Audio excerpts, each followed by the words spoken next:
Badan Pusat Statistik, BPS, mencatat, perekonomian pada kuartal 2, 2023 atau periode April 2023 hingga Juni 2023 tumbuh 5,17% secara tahunan.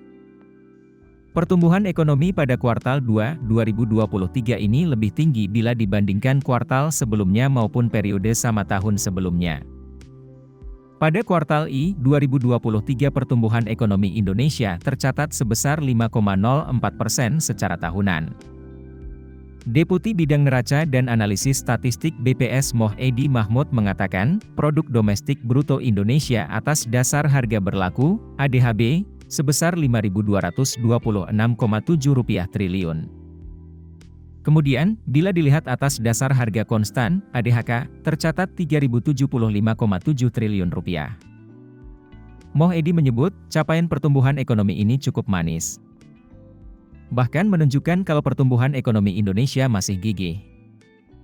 Pertumbuhan ekonomi Indonesia bisa tumbuh meningkat, di tengah pertumbuhan ekonomi global yang diperkirakan tumbuh melambat dan tren penurunan ekspor, terang Moh Edi, Senin 7 Agustus di Jakarta. Kemudian, bila dibandingkan dengan kuartal sebelumnya, pertumbuhan ekonomi Indonesia kuartal 2, 2023 ini tumbuh 3,86% secara kuartalan. Menurut Edi, ini seiring dengan pola musiman. Karena biasanya, memang pertumbuhan ekonomi Indonesia pada kuartal 2 lebih tinggi dari 3 bulan pertama suatu tahun. Dengan demikian, capaian pertumbuhan ekonomi Indonesia pada kuartal 2, 2023 ini menambah daftar pertumbuhan ekonomi Indonesia tembus 5% setelah masa pandemi COVID-19.